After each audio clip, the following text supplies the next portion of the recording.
Hello, everyone, and welcome. Today, we're diving into one of the most dramatic, fascinating, and sometimes terrifying forces in all of human history weapons. Now, when you hear that word, weapons, your mind probably jumps to modern things guns, tanks, maybe even nukes or drones. But the truth is, the story of weapons is also the story of us. From the first sharpened stick to today's high tech drones, weapons have always been more than just tools of destruction. They're the engines that have driven the rise of empires, the fall of kingdoms, and the shape of entire civilizations. Think about it. When people first put sharp stone on a stick and made a spear, they changed how humans hunted and defended themselves. When someone invented the chariot, it gave kings power on the battlefield and reshaped ancient societies. Iron weapons made armies bigger and more brutal. Gunpowder ended the world of knights and castles. Machine guns turned war into industrial slaughter. The tank and airplane rewrote the rules of battle. The nuclear bomb froze the planet in a balance of terror. And now, drones and artificial intelligence are pushing us into a future we can barely predict. So in this video, we're going to walk through that entire journey. Not every single weapon ever made. Of course, that would take forever. Instead, we'll focus on the game changers. The weapons that didn't just make a difference in one battle, but changed the course of history itself. Here's how it'll go. We'll start in the ancient world with spears, shields, and chariots, the foundations of organized warfare. Then we'll move into the age of iron and the disciplined phalanxes of Greece and the mighty legions of Rome. From there, we'll ride with knights and Mongol horse archers, before entering the gunpowder era of cannons and muskets. We'll look at how the Industrial Revolution gave us rifles, railroads, and machine guns, and how the World Wars unleashed tanks, planes, and aircraft carriers. Then we'll enter the nuclear age, a time when a single weapon could end civilization. Finally, we'll look at today and tomorrow, drones, cyber warfare, and artificial intelligence.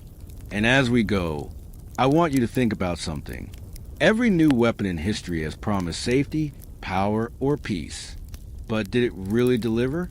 Or did it just raise the stakes and make wars even deadlier? That's the question running through this entire story. Before we dive in, let me do the quick YouTube thing. Hit that like button, subscribe to support my channel, and let me know in the comments, which weapon do you think changed history the most? Alright, with that out of the way, let's roll back the clock, all the way to the Bronze Age, when chariots thundered across battlefields and bronze spears gleamed in the sun. That's where our journey begins. If we want to understand how weapons shape history, we've got to start at the very beginning of organized warfare. The Bronze Age. This was the era when the first great civilizations rose along the Nile, the Tigris and Euphrates, and the Aegean. We're talking about a period from about 3000 BC to 1200 BCE, when people realized that fighting wasn't just about who had the most bodies to throw into battle. It was about who had the best tools, the smartest tactics, and the resources to keep it all running. The simplest but most influential weapon of the Bronze Age was the spear. Now, I know that sounds basic. It's just a stick with a sharp point, right? But put a bronze tip on it, and suddenly it becomes the most versatile weapon in the world. Spears gave soldiers reach, which meant you could stab an enemy before he got close enough to slash you with a sword. They were also relatively cheap to produce compared to full bronze swords, so rulers could arm large numbers of men. And here's the real game changer. When hundreds of spearmen fought together, they could form a wall of points. Add shields into mix, and you suddenly have formations, tight groups of warriors who could advance, hold ground, or repel charges in unison. This was the beginning of organized infantry warfare. Battles were no longer chaotic brawls. They were contests of discipline and training. The spear and shield combo became the foundation of warfare for millennia. But the Bronze Age didn't stop there. This was also the age of the chariot, the first true war machine. Imagine two spoke wheels, a lightweight wooden frame, and a pair of horses pulling a platform big enough for a driver, an archer, or spearman. Compare to infantry trudging across a dusty plain. A chariot was like a sports car on the battlefield. It was fast, it was mobile, and it allowed warriors to deliver shock and firepower where it was needed most. The Egyptians loved their chariots. Pharaohs like Thutmose III and Ramses II built whole armies around them. At the Battle of Megiddo in the 15th century BCE, Thutmose used chariots to smash through Canaanite coalitions, securing Egyptian dominance in the Levant.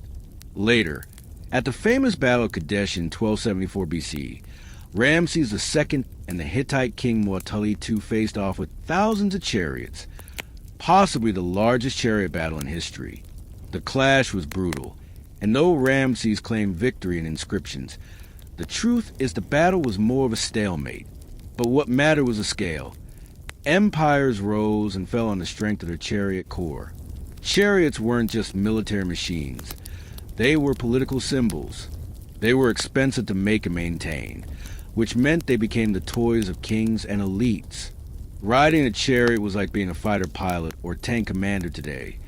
You were elite, you were feared, and you were glamorous.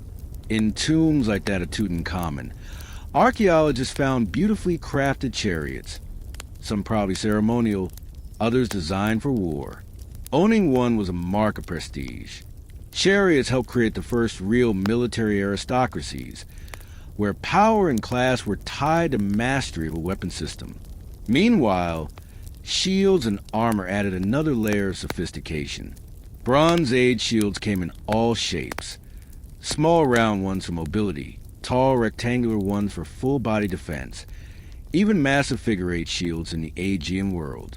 Archaeological finds, like the famous Dender panoply from Greece, a full bronze armor set dating to around 1400 BC, show us that elite warriors could be kitted out with helmets, cuirasses, and greaves that made them look both imposing and nearly invincible. Imagine a line of shining bronze warriors advancing with their shields locked, spears bristling. It must have been as terrifying as it was effective.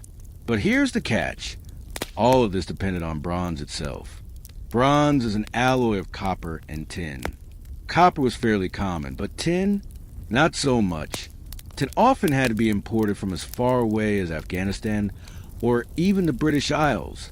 That meant the great Bronze Age powers, Egypt, the Hittites, the Mycenaean Greeks, were tied together by long-distance trade. Your ability to wage war depended not just on training and tactics, but on whether your merchants could keep the tin flowing. Weapons were as much about economics and logistics as they were about battle, and that's what made the Bronze Age system so fragile. When trade networks were disrupted, whether by invasion, rebellion, or climate disasters, weapons production collapsed. And when armies couldn't be equipped, states fell. That's exactly what happened during the late Bronze Age collapse around 1200 BCE. Chariot empires crumbled, palaces were burned, literacy disappeared, and a dark age descended on Greece for centuries. Egypt barely survived, fending off mysterious raiders of pharaohs called the Sea Peoples. The mighty Hittite empire simply vanished. And at the heart of it all was the sudden failure of a system built on bronze. But before that collapse, spears, shields, and chariots had revolutionized warfare.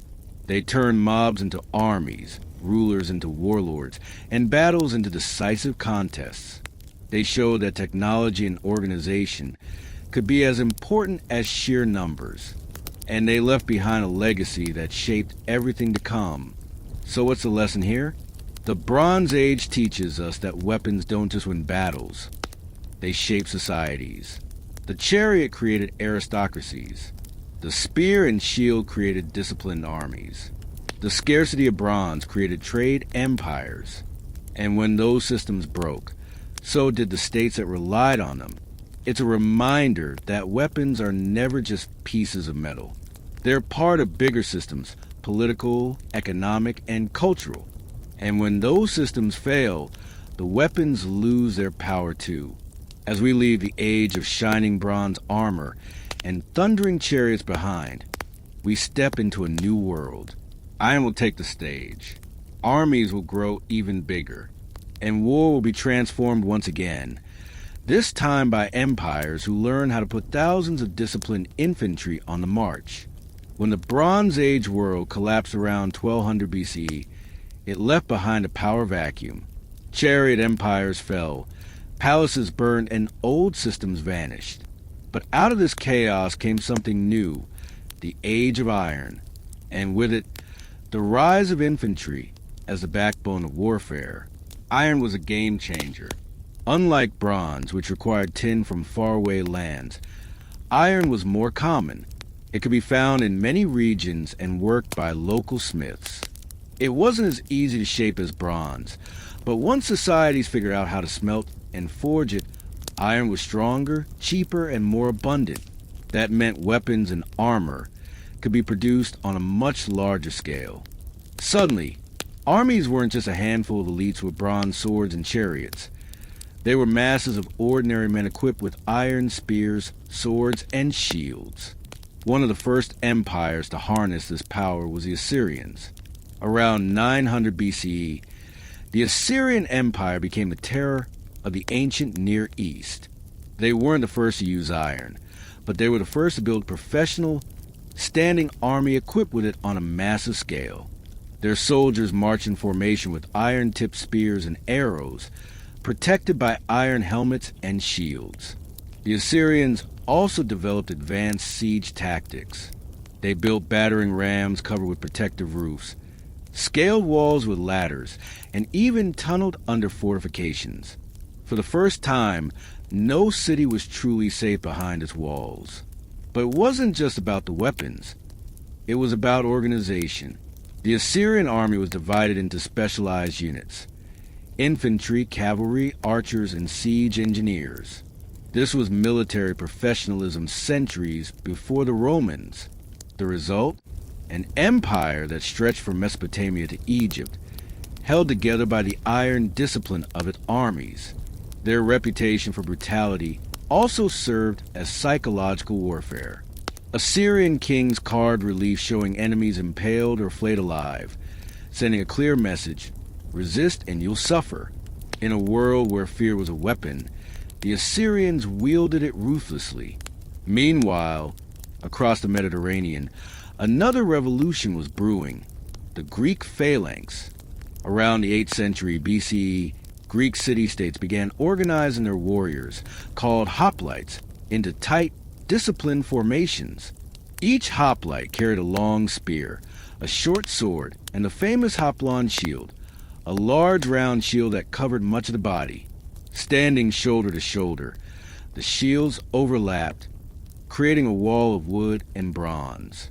Behind that wall, rows of spears jutted out like the teeth of a giant comb. The genius of the phalanx was teamwork.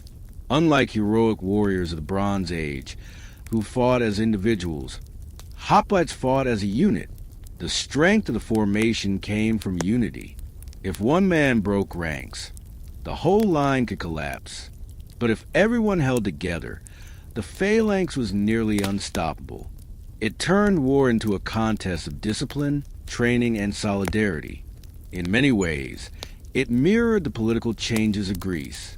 The rise of the hoplite citizen soldier went hand in hand with the rise of the polis, the city-state, where citizens had rights but also responsibilities.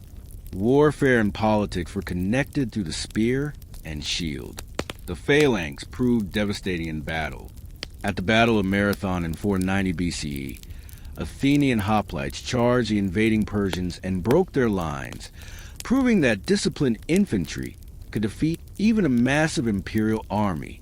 Later, in the 4th century BCE, the Macedonians under Philip II and his son Alexander the Great took the phalanx to new heights. They lengthened the spears into sarissas, pikes up to 18 feet long. In a Macedonian phalanx, 5 rows of spear points projected ahead, creating a bristling hedge of death. Combined with cavalry and flexible tactics, Alexander used the phalanx to conquer the Persian Empire and spread Greek culture across 3 continents. It's worth noting that iron weapons weren't just military tools. They reshaped societies. Because iron was cheaper and more available, more men could be armed. Warfare became less the domain of aristocrats and chariots, and more a duty of ordinary farmers and craftsmen. In Greece, this contributed to the rise of citizen armies, and eventually democracy. In Assyria, it fueled the creation of the first true professional army, soldiers who were paid, trained, and permanently mobilized, rather than farmers called up in emergencies. Archaeology backs this up. Excavations at sites like Olympia and Sparta have uncovered piles of iron spearheads, helmets, and armor offerings left at sanctuaries, showing the centrality of hoplite warfare to Greek culture. In Assyria, palace reliefs from Nineveh and Nimrud show vividly detailed depictions of ironclad soldiers storming cities, giving us a window into how these armies looked and fought. But of course, iron had its downsides. It enabled bigger armies, but also more destructive wars. The Assyrians built an empire on conquest, but constant campaigning drained their resources and bred resentment. By the 7th century BCE, subject peoples rebelled, and the empire collapsed under combined attacks from Babylonians and Medes. Greece, meanwhile, saw the phalanx dominate battlefields for centuries, but it was rigid against more flexible forces like Roman legions. The phalanx eventually proved vulnerable. Still, the Iron Infantry Revolution left a permanent mark. It showed that with the right weapons and discipline, ordinary soldiers could shape the fate of civilizations. The spear and shield weren't just tools. They were symbols of citizenship, empire, and unity.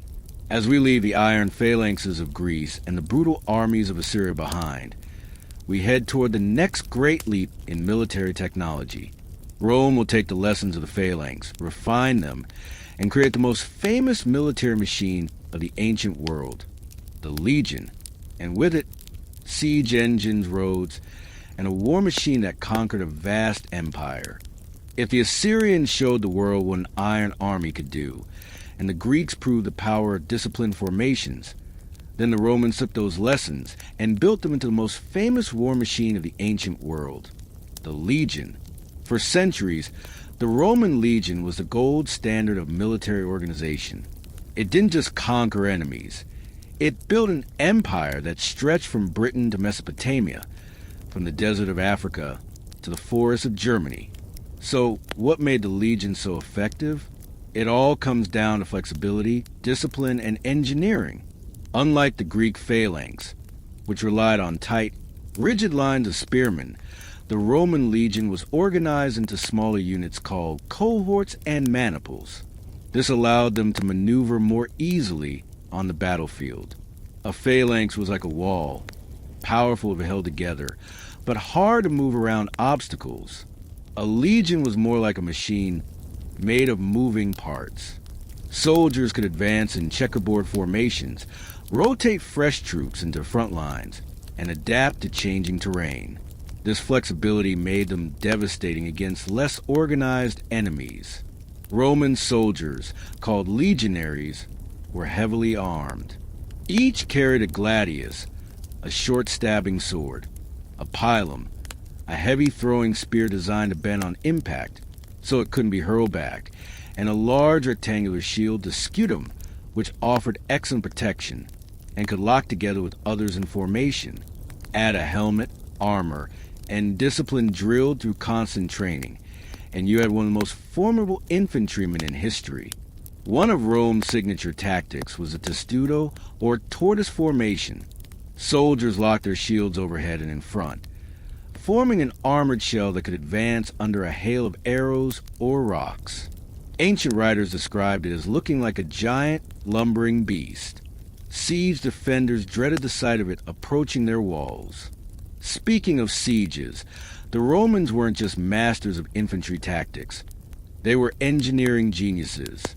Wherever they went, they brought with them an arsenal of siege engines, ballistae, giant crossbows hurling bolts, onagers, stone-throwing catapults, and battering rams to smash gates.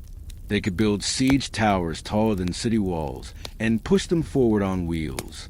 At the famous siege of Masada in Judea, 73 CE, Roman engineers constructed a massive ramp of earth and stone against a desert fortress, dragging their siege towers and rams up to the walls until the defenders had no choice but to make a desperate last stand. But Roman warfare wasn't just about equipment. It was about organization. The legion was a professional force, with strict discipline, standardized training, and a clear chain of command. Soldiers swore loyalty not just to the state, but to their general, which could be both a strength and a danger. Think of Julius Caesar and his loyal legions crossing the Rubicon, plunging Rome into civil war. Rome also paired military might with infrastructure. Their armies didn't just march, they built. Roman roads, famously straight and durable, allowed legions to move quickly across vast distances. Camps were laid out with precision, almost like little cities, complete with walls, ditches, and streets. This ability to project power, sustain campaigns, and keep armies supplied over months or years set Rome apart. Many enemies could win a battle against Rome, but few could outlast their relentless organization. Of course, Rome's enemies weren't pushovers. They faced fierce Celtic warriors, cunning Carthaginian generals like Hannibal, and skilled Eastern armies. The Punic Wars against Carthage in the 3rd and 2nd centuries BCE tested Rome like nothing before. Hannibal famously crossed the Alps with elephants and inflicted crushing defeats on Roman legions at battles like Cannae in 216 BCE. But here's the Roman advantage. They could take losses that would have broken other states and keep coming back. After Cannae, where tens of thousands of Romans died, the Republic raised new legions and eventually wore Hannibal down. That resilience, fueled by discipline and organization, made Rome unstoppable. Rome's military machine also reshaped the world off the battlefield. Conquered peoples were often integrated into the empire, given roads, aqueducts, and eventually citizenship. Roman legions didn't just destroy, they built. They spread Roman law, language, and culture. But there was a dark side, too. Ruthless oppression of rebellions, massacres of enemies, and enslavement of conquered populations. The legion was both a sword and a hammer, deadly in battle, and heavy enough to keep an empire in line. Archaeology gives us incredible glimpses of this machine in action. At sites like Alesia in modern France, where Julius Caesar besieged the Gauls in 52 BCE, archaeologists have found remains of massive double walls the Romans built, one to keep the defenders trapped inside, another to keep reinforcements out. Imagine the manpower, the organization, the engineering skill required to pull that off. It shows why Rome's enemies often said, fighting Rome is like fighting stone itself. But like all empires, Rome's military supremacy didn't last forever. By the later centuries of the empire, discipline declined, legions became more reliant on mercenaries, and the old machine rusted. The very tools that had once built Rome into a superpower couldn't save it from internal decay and external pressures. Still, for nearly half a millennium, the Roman legion was the most feared fighting force in the known world. So what's the takeaway here? The Roman legion shows us that weapons alone don't win wars. Organization does.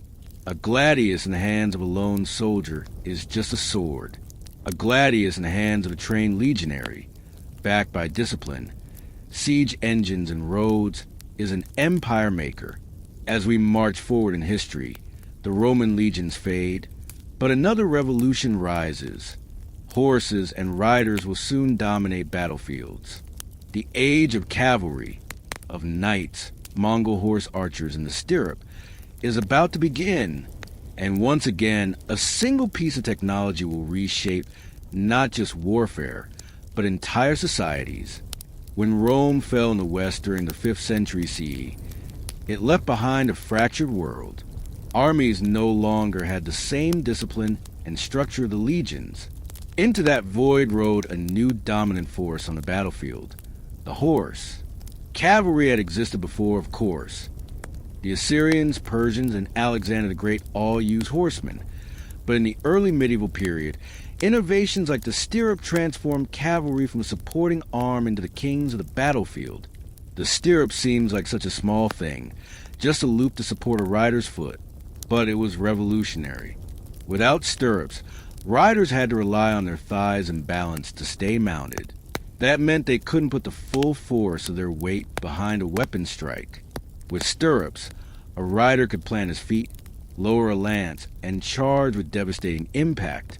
A mounted warrior became a human missile, delivering shock force that could shatter infantry lines. This gave rise to the image we all know from the Middle Ages, the armored knight on horseback. Feudal Europe was built around this system. Land was granted to nobles in exchange for military service, and that service usually meant showing up with a war horse, armor, and weapons.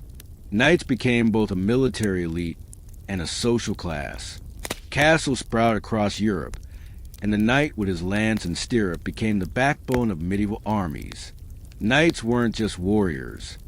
They were symbols. Their armor, crests, and coats of arms reflected family pride and feudal loyalties. Tournaments and just celebrated their skills in peacetime, while crusades and wars tested them in reality. In many ways, the stirrup helped create the entire medieval order, tying together military technology, social structure, and culture. But cavalry dominance wasn't limited to Europe. On the other side of the world, the Mongols showed what horsemen could do on a truly epic scale. In the 13th century, Genghis Khan and his successors built the largest contiguous empire in history, and they did it almost entirely on horseback. Mongol warriors grew up riding, hunting, and shooting bows from the saddle. By the time they joined the army, they were expert horse archers, able to fire accurately at full gallop. The Mongol bow was a masterpiece of engineering, a composite bow made of wood, horn, and sinew, powerful enough to penetrate armor. A Mongol horseman could loose arrows rapidly, raining death from a distance. If the enemy closed in, they could switch to sabers or lances. And because each warrior had multiple horses, they could ride long distances without exhausting their mounts. This gave them incredible mobility. Mongol armies could cover 100 miles in a day, striking where enemies least expected them. The results were astonishing. The Mongols swept across Asia, smashing Chinese dynasties, Persian empires, and even defeating European knights in battles like Liegnitz in 1241. Their tactics, feigned retreats, lightning raids, coordinated multi-pronged attacks, made them nearly unstoppable. Armies that relied on slower-moving infantry simply couldn't keep up. Against Mongol horse archers, discipline and armor often didn't matter. Speed, maneuver, and firepower ruled. Of course, the Mongols weren't the only stepped cavalry power. For centuries, nomadic horse peoples like the Huns, Turks, and Magyars raided and challenged settled empires. In China, the Great Wall itself was a response to cavalry raiders. In Europe, the arrival of the Huns in the 5th century set off waves of migration that contributed to Rome's collapse. The horse was more than a weapon, it was a geopolitical force. But cavalry had its limits. Knights were expensive. A fully equipped mounted warrior required a trained warhorse, armor, weapons, and years of training. That made knights relatively few in number, and heavily dependent on the feudal economy. Mongol dominance also eventually faded as their empire fragmented and enemies adapted. And over time, new weapons, especially those using gunpowder, would erode cavalry supremacy. Still, for nearly 1,000 years, cavalry defined the battlefield. From the charge of armored knights at Hastings in 1066 to the thunder of Mongol hooves across Asia, mounted warriors decided battles and shaped empires. Castles, feudalism, even the social hierarchy of medieval Europe grew out of a world where the man on horseback was king. Archaeology and chronicles give us vivid details. Excavations in Europe have unearthed stirrups and spurs, while medieval manuscripts show knights charging with lances couched underarm, made possible only by stirrups. In Central Asia, burial mounds reveal horse gear, bows, and armor, testifying to a culture built entirely around mounted warfare. Chroniclers in Europe describe Mongol arrows falling like rain, and knights cut down by enemies who never gave them a chance to fight hand to hand. The lesson of cavalry is clear. Sometimes the smallest innovations, like the stirrup, can transform warfare and society alike. And sometimes a way of life, like the nomads of the steppe, can outfight the mightiest empires. But cavalry's reign wouldn't last forever. By the late Middle Ages, a new invention was beginning to shake the foundations of the mounted elite. Gunpowder, first discovered in China, which spread to the Middle East and Europe. With cannons blasting through castle walls and muskets cutting down knights, the age of cavalry was doomed. And so, as the thunder of hooves fades into history, the smoke of gunpowder rises. Our next chapter takes us into the era of cannons, muskets, and empires reshaped by explosions. The gunpowder revolution is about to begin. For centuries, the knight on horseback and the fortress on the hill had been the defining symbols of military power. But by the late Middle Ages, something new was spreading from China across the world: gunpowder. At first, it was just a curiosity, used for fireworks or crude bombs. But once engineers figured out how to put it inside tubes of metal, everything changed. Gunpowder weapons would shatter the dominance of cavalry, bring down stone castles, and reshape the very map of the world. Gunpowder's story begins in China, sometime in the 9th century CE. Chinese alchemists mixing saltpeter, sulfur, and charcoal discovered a substance that burned violently. Soon, they were using it in fire lances, rockets, and primitive bombs. By the 13th century, knowledge of gunpowder spread west through the Silk Road, carried by Mongols and traders. The Middle East and Europe quickly realized its potential, and by the 14th century, cannons were appearing on battlefields. The first cannons were clumsy, huge iron or bronze tubes that often burst apart as much as they fired forward. But they got better fast. By the 15th century, cannons were strong enough to blast holes in castle walls that had stood for centuries. Medieval fortifications, built to resist catapults and battering rams, suddenly crumbled under sustained bombardment. At the 1453 siege of Constantinople, the Ottoman Sultan Mehmed II deployed massive cannons, including one reportedly over 25 feet long. After weeks of pounding, the mighty Theodosian walls, which had protected the city for 1,000 years, finally cracked. Constantinople fell, and with it, the Byzantine Empire. It was a moment that announced to the world the age of gunpowder had arrived. But it wasn't just castles and walls that fell. The knightly charge, once the terror of battlefields, was increasingly useless in the face of handheld firearms. Early guns, like the arquebus and musket, were slow to load, heavy, and not very accurate. But they didn't need to be perfect. A wall of musketeers firing in volleys could stop a cavalry charge cold. By the 16th century, European armies were organizing into new formations: blocks of pikemen to defend against horsemen, and ranks of musketeers to provide firepower. This combination, called pike and shot, dominated battlefields for over a century. The Spanish were masters of the style. Their famous tercios, mixed units of pikemen and musketeers, dominated European wars in the 16th century. At battles like Pavia in 1525, Spanish musketeers cut down French knights, proving once and for all that gunpowder had ended the age of heavy cavalry. The knight in shining armor was obsolete, replaced by the common soldier with a musket. Gunpowder also reshaped empires. In the Middle East, the Ottomans, Safavids, and Mughals became known as the gunpowder empires. Their ability to field cannons and musketeers gave them a massive edge over rivals. The Ottoman Janissaries, for instance, were famous for their discipline and firepower, making the Sultan's army one of the most feared in the world. In India, the Mughal Emperor Babur used cannons to crush the Delhi Sultanate at the Battle of Panipat in 1526, laying the foundation for a powerful empire. In Europe, gunpowder drove an arms race between offense and defense. As cannons grew stronger, architects responded with new styles of fortifications, like the Star Fort, with angled bastions that could better absorb and deflect cannon fire. Cities like Antwerp and Florence bristle with these geometric walls, changing not only warfare but also urban landscapes. War and architecture became intertwined in ways never seen before. The spread of gunpowder also fueled colonial expansion. European explorers and conquerors carried firearms and cannons with them to the Americas, Africa, and Asia against indigenous peoples who lacked similar weapons. The advantage was devastating. At battles like Cajamarca in 1532, a few hundred Spanish soldiers with muskets and cannon defeated thousands of Inca warriors, capturing Emperor Atahualpa.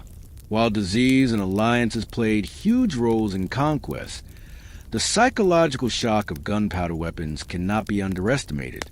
The sound, the smoke, the firepower, it was like nothing the Americas had ever seen. But gunpowder also came at a cost.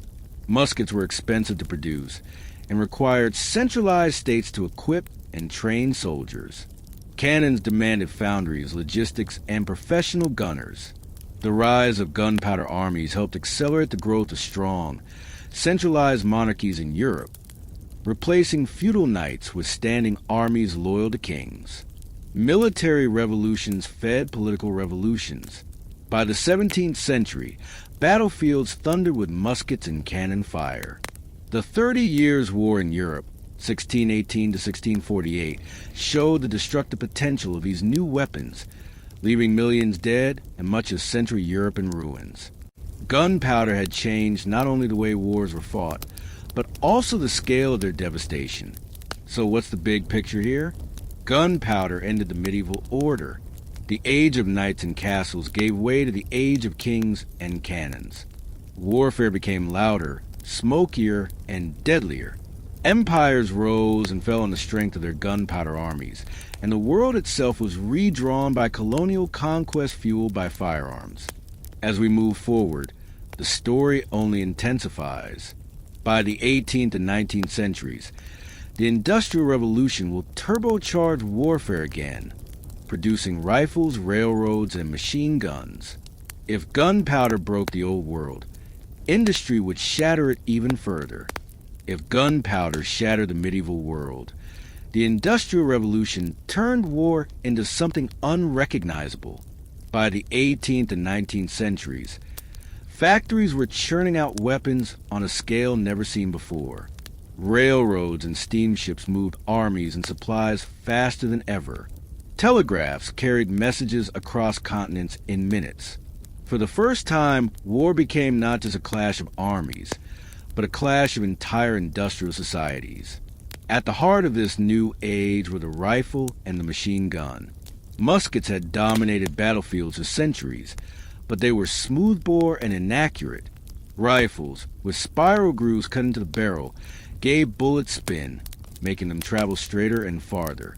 By the mid-19th century, mass-produced rifles like the British Enfield or the American Springfield gave ordinary soldiers accuracy that would have stunned earlier generations.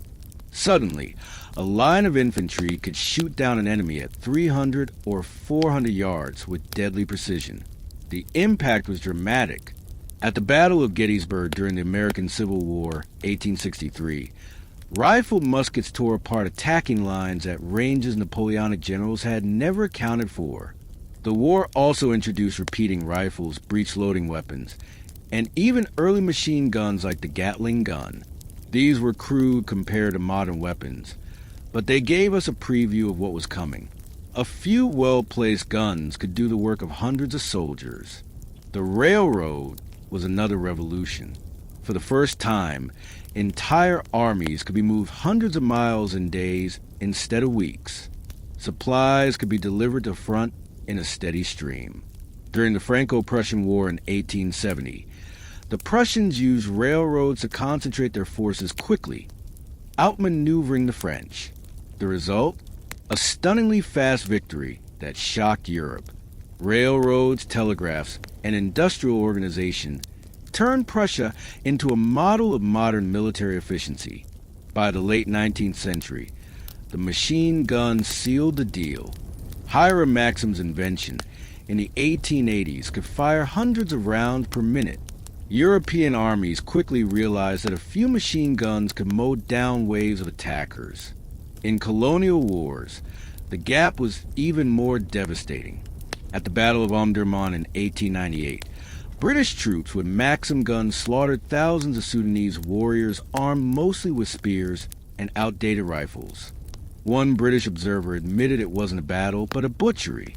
The machine gun symbolized the brutal technological gap between industrialized nations and the rest of the world. The Russo-Japanese War of 1904 to 1905 gave the world another preview of modern war. At Port Arthur and Mukden, machine guns, trenches, and barbed wire turned battles into grinding stalemates. Naval clashes like the Battle of Tsushima showed how steel battleships and long-range gunnery had changed the seas. When Japanese forces defeated a major European empire, the shock was global, and it foreshadowed the horrors to come in World War I. And then came the Great War of 1914 to 1918. If any conflict showed what industrial warfare could do, it was this one. Machine guns, barbed wire, heavy artillery, and railroads turned Europe into a slaughterhouse. Millions of men marched off to war, and millions never returned. At battles like Verdun and the Somme, entire armies were chewed up in days, as machine guns cut down attackers and artillery pulverized trenches. The war also introduced brand new weapons. Poison gas, chlorine, mustard, phosgene, turned the air itself into a killer. Tanks rumbled onto the battlefield for the first time in 1916, clumsy and unreliable, but hinting at a future where armor could break through static lines. Airplanes, still fragile biplanes, carried out reconnaissance, dropped bombs, and even engaged in dogfights above the trenches. Submarines prowled the seas, sinking warships and merchant vessels alike. The machine gun, though, remained the grim symbol of the war. Soldiers who charged bravely across no man's land often made it only a few yards before being cut down. Diaries from the trenches described the terror of hearing the stuttering death of machine guns echoing across the fields. Generals clung to outdated tactics, mass attacks, cavalry charges, only to see them obliterated by modern firepower. It took years of bloodshed before new strategies, infiltration tactics, creeping artillery barges, combined arms, began to break the stalemate. World War I also showed that war was no longer just about soldiers. Entire nations were mobilized. Factories produced shells by the millions. Women joined the workforce in unprecedented numbers to keep the war machine running. Farmers supplied the front, while civilians endured rationing and shortages. The home front became as important as the battlefield. Total war had arrived. The psychological impact was enormous. Millions came home scarred, both physically and mentally. The old romantic notions of gallant charges and glorious battles died in the mud of Flanders. Writers described the front as a meat grinder and called it the war to end all wars. Technology had outpaced strategy, and the result was catastrophe. Yet even amid the horror, lessons were learned. By the war's end, new tactics and technologies were pointing toward the future. Tanks that could break through defenses, planes that could dominate skies, radios that could coordinate complex operations. The next great war would be different. Faster, more mobile, even more destructive. So what's the takeaway here? The industrial age made war industrial. Weapons were no longer handmade by artisans, but mass-produced in factories. Armies were no longer small professional forces, but millions of conscripts supplied by national economies. Railroads, rifles, and machine guns turned war into something bigger, deadlier, and more impersonal than ever before. And as we move into the next chapter, we'll see how those lessons carried into the 20th century. Tanks would get faster, planes would get deadlier, and navies would center around a new kind of ship that could project power across oceans. The aircraft carrier. The age of air power was about to begin. World War I showed the world the first airplanes, tanks, and submarines. They were experimental, clumsy, and often unreliable, but they hinted at the future. By the time World War II broke out in 1939, those same weapons had matured. The age of air power and mechanized warfare had arrived, and it would transform how wars were fought across land, sea, and sky. Let's start with tanks. In World War I, they were crawling steel boxes that often broke down in the mud. By the 1930s, though, tanks had become faster, more reliable, and deadlier. German military thinkers, especially Heinz Guderian, developed the doctrine of blitzkrieg or lightning war. The idea was simple but devastating. Combine tanks, aircraft, and mechanized infantry to smash through enemy lines quickly, bypassing strong points and collapsing entire fronts. In 1939, when Germany invaded Poland, the world saw blitzkrieg in action. Columns of Panzer tanks rolled forward with air support from Stuka dive bombers screaming down on Polish defenses. Within weeks, Poland was crushed. The same tactics were used against France in 1940. Instead of repeating the slow, grinding battles of World War I, German forces swept through the Ardennes forest, outflanking the heavily fortified Maginot Line. France, which had expected another long stalemate, collapsed in just 6 weeks. The tank, combined with aircraft, had rewritten the rules. But air power wasn't just about supporting ground forces. It could decide wars on its own. The best example is the Battle of Britain in 1940. After conquering France, Hitler prepared to invade Britain. But first, he needed control of the skies.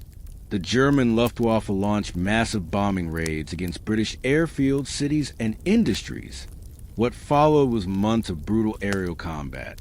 British pilots, flying Spitfires and Hurricanes, fought desperately against German Messerschmitts and bombers. With the help of radar, a brand new technology that gave Britain early warning of incoming raids, the Royal Air Force managed to hold the line. By October, Hitler called off the invasion. For the first time, a major campaign had been decided entirely in the air. Air power also reshaped the seas. Before World War II, battleships were considered the ultimate naval weapon. Huge floating fortresses with massive guns. They had dominated since the late 19th century. But World War II proved that the true kings of the sea were now aircraft carriers. Carriers allowed fleets to project power hundreds of miles away, launching waves of aircraft against enemy ships. The turning point came at Pearl Harbor in December 1941. Japanese carrier-based planes launched a surprise attack on the U.S. Pacific Fleet, sinking battleships and dragging America into the war. Just 6 months later, at the Battle of Midway, American carriers struck back. U.S. Navy dive bombers caught Japanese carriers refueling planes on their decks and destroyed 4 of them in minutes. That battle flipped the balance in the Pacific. From then on, carriers and planes, not battleships, determined control of the seas. Meanwhile, in Europe, air power was unleashed on cities in a way never seen before. Strategic bombing campaigns targeted not just armies, but the industrial and civilian heart of nations. The German Blitz pounded London, Coventry, and other British cities. Later, Allied bombers returned the favor, devastating German cities like Hamburg and Dresden. American B-17s and B-24s flew massive daylight raids against factories and railways, while British Lancasters bombed at night. The destruction was immense, raising questions that still haunt us. Did bombing civilian cities shorten the war, or simply inflict suffering without breaking enemy morale? One of the most dramatic examples of air power came in 1945, when American bombers dropped atomic bombs on Hiroshima and Nagasaki. Those strikes weren't just about the new nuclear weapon. They also showed the unmatched reach of air power. A single plane flying over a city could decide the fate of a war. The nuclear era had begun, but it was built on the foundation of decades of aviation development. Air power also reshaped tactics on the ground. Close air support, using planes to bomb or strafe enemy troops in coordination with tanks and infantry, became a crucial part of modern warfare. Pilots in Stukas, Typhoons, or Thunderbolts could destroy tanks, artillery, and convoys, making mobility both powerful and risky. For the first time, soldiers on the ground had to constantly look up, knowing death might come from the sky at any moment. Technology raced forward during the war. Jets appeared in the closing years, with German Me-262s blazing across the skies faster than any propeller plane could catch. Long-range bombers like the American B-29 could fly thousands of miles and carry massive payloads. Radar, anti-aircraft guns, and eventually missiles were developed to counter the threat. In 6 short years, air power advanced more than the 3 decades before. The psychological effect was just as powerful. Civilians, once relatively safe behind castle walls or city gates, were now targets. Bombers made war total, erasing the line between front lines and home fronts. Fear of air raids reshaped societies, with blackouts, bomb shelters, and evacuations becoming part of everyday life. So what's the takeaway here? Tanks and planes brought mobility back to warfare after the stagnant trenches of World War I. Aircraft carriers turned oceans into battlegrounds of the skies. Bombers made cities into targets. World War II showed that air power wasn't just another tool of war, it was now central. Whoever controlled the skies controlled the battlefield. And as we move forward in history, those lessons will only grow more terrifying. Because in 1945, a single bomb dropped from a plane unleashed destruction on a scale the world had never seen. The atomic age had arrived, and with it, a new chapter in the history of weapons, one where the survival of entire nations could depend on a few minutes of decision. In August 1945, the world crossed a line it could never step back from. When the United States dropped atomic bombs on Hiroshima and Nagasaki, warfare changed forever. In one blinding flash, a single bomb leveled a city, killed tens of thousands, and showed that human beings now had the power to destroy civilization itself. The atomic bomb was a culmination of decades of scientific progress and of desperation. During World War II, as the Nazis pushed forward with their own research, the U.S. launched the Manhattan Project, a secret program involving tens of thousands of scientists, engineers, and workers. In July 1945, the first successful test, codenamed Trinity, lit up the desert of New Mexico with a fire brighter than the sun. Just weeks later, Hiroshima was annihilated, and 3 days after that, Nagasaki followed. Japan surrendered, and World War II ended. But the end of one war was the beginning of another, the Cold War. The nuclear bomb wasn't just a weapon, it was a political earthquake. At first, the United States held a monopoly, but by 1949, the Soviet Union had successfully tested its own atomic bomb. The nuclear arms race had begun. Soon, Britain, France, and China joined the club. The question was no longer who had the biggest army, but who had the biggest stockpile of nuclear weapons. And these weren't just ordinary bombs. By the 1950s, both superpowers had developed hydrogen bombs, thermonuclear weapons hundreds of times more powerful than the bombs that destroyed Hiroshima and Nagasaki.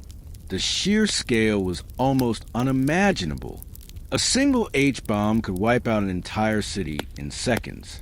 By the 1960s, the US and USSR had stockpiles in the tens of thousands, enough to destroy the planet several times over. This terrifying reality gave rise to a concept that defined the era, Mad, mutually assured destruction. The idea was simple, if chilling. If either side launched a nuclear attack, the other could retaliate with equal or greater force. The result? Total annihilation.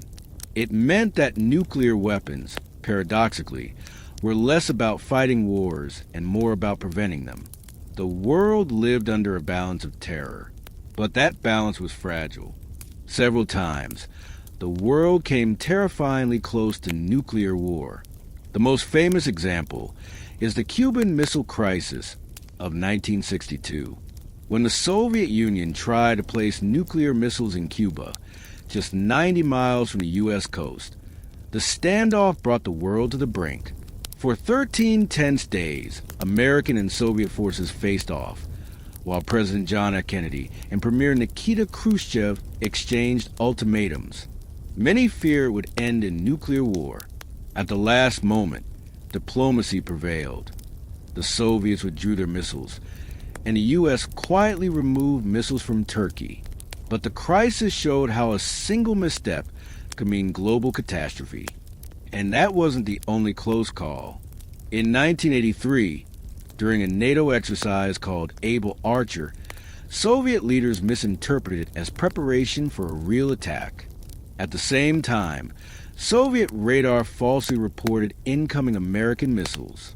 One officer, Stanislav Petrov, chose not to push the button, deciding it must be a mistake. He was right, and he may have saved the world from nuclear war. Nuclear weapons reshaped not just politics, but military strategy. Entire categories of weapons were developed to deliver them.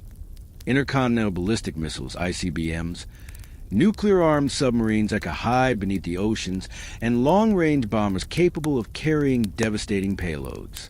The triad, land-based missiles, submarine-launched missiles, and strategic bombers, guaranteed that no matter what, a nuclear strike could always be answered.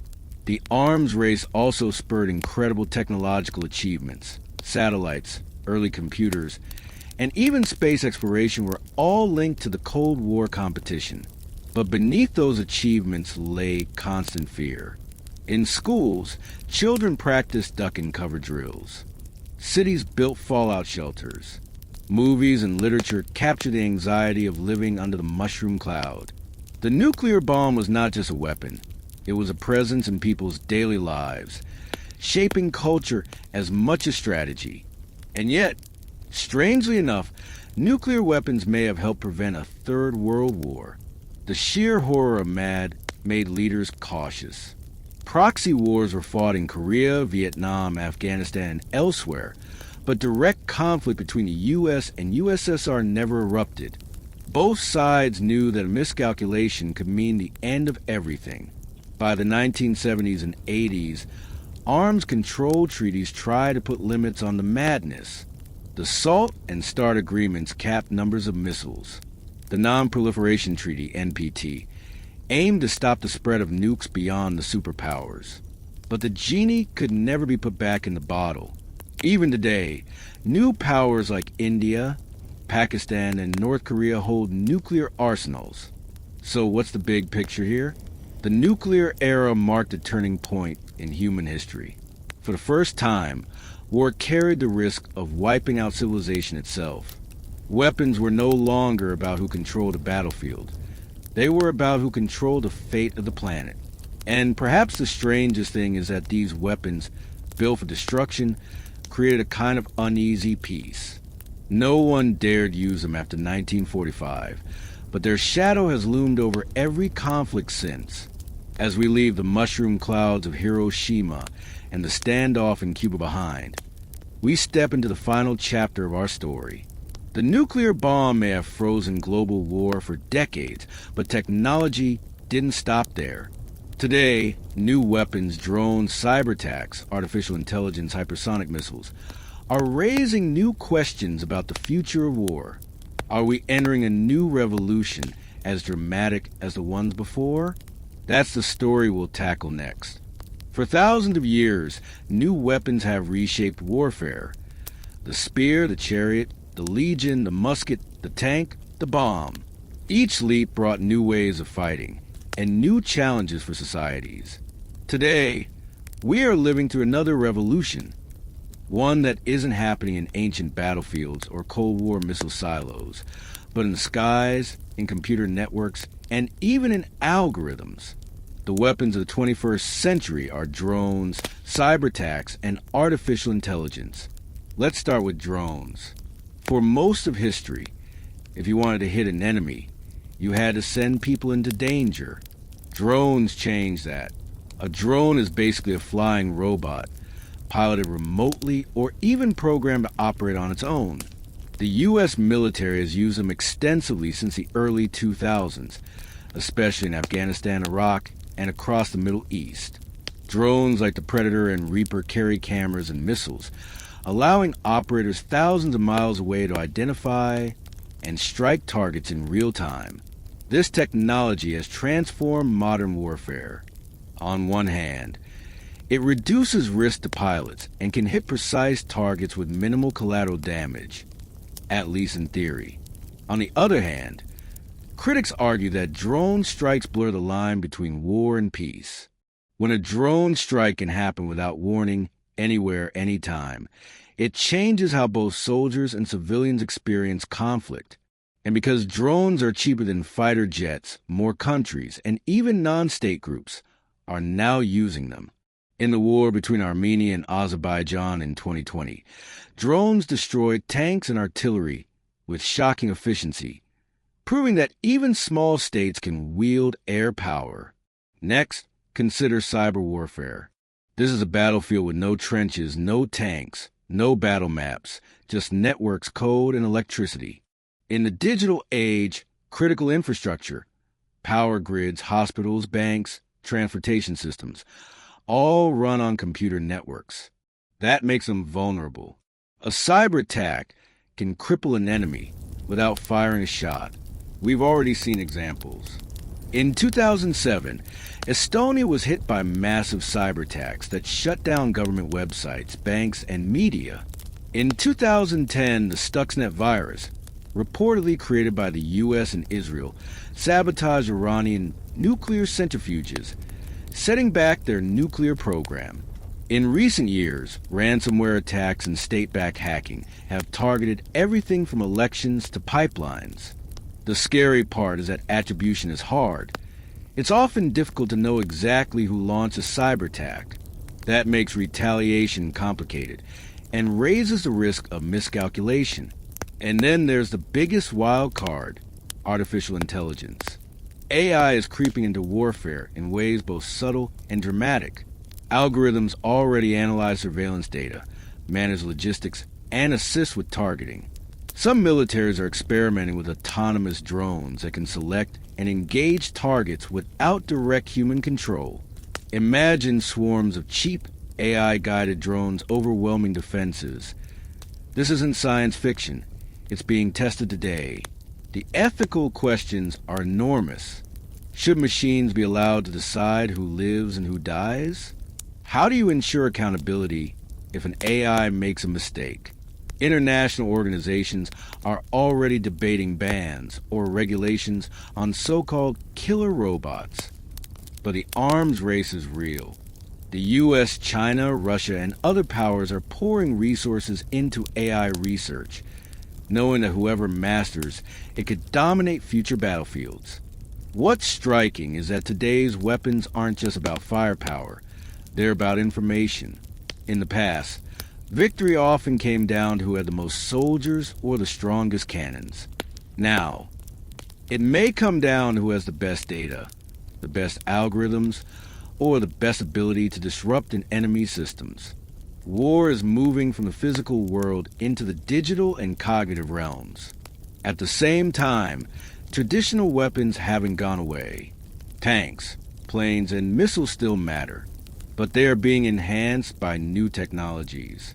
Modern fighter jets use AI-assisted targeting. Precision-guided missiles rely on satellites and computer guidance. Even rifles now come with digital optics. The line between old and new, between iron and silicon, is blurring. We're also seeing the rise of hybrid warfare, where conventional force, cyber attacks, propaganda, and economic pressure are all used together. Russia's actions in Ukraine have shown how drones, cyber strikes, and information warfare can complement tanks and artillery. Future wars may not start with a declaration or a dramatic invasion, but with a blackout, a financial crash, or a flood of disinformation spreading online. So where does this leave us? In some ways, we're back to the same questions humanity has always faced. New weapons promise security, but they also bring new dangers. Drones reduce risk for some, but terrorize those who live under their constant buzz. Cyber weapons give states new tools, but also expose civilians to threats far from the battlefield. AI might revolutionize war, but it could also take human control out of the loop. And unlike past revolutions, this one is unfolding incredibly fast. The spear and shield dominated for millennia. Gunpowder took centuries to reshape the globe. Nuclear weapons have defined the last 80 years. But drones, cyber, and AI have exploded into prominence in just 2 decades. That pace makes it harder for societies, laws, and ethics to keep up. The future of weapons is uncertain, but one thing is clear. We are living in a moment as transformative as the Bronze Age, the gunpowder revolution, or the dawn of the nuclear era. The tools we build today will shape not just the wars of tomorrow, but the kind of world we leave to future generations. So what's the takeaway? Weapons always change history. They alter who holds power, how societies are organized, and even how people think about war and peace. Drones, cyber attacks, and AI are the latest chapter in that long story, and they may be among the most consequential, because for the first time, the battlefield isn't just land, sea, and air. It's everywhere, all at once, connected by data and code. And as we close this journey through the history of weapons, from stone spears to silicon chips, we're left with sobering thought.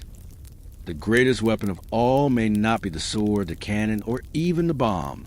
It may be our own creativity, the relentless drive to invent tools that make us stronger, faster, deadlier.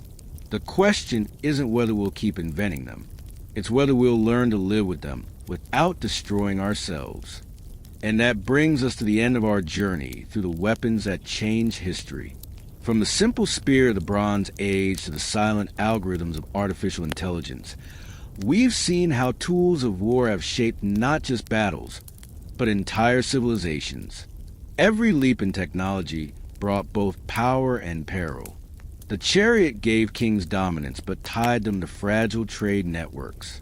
Iron weapons arm masses of soldiers, but fuel brutal empires. Gunpowder ended the age of knights and castles, but unleashed wars that burned across continents. Rifles and machine guns turned war into industrial slaughter.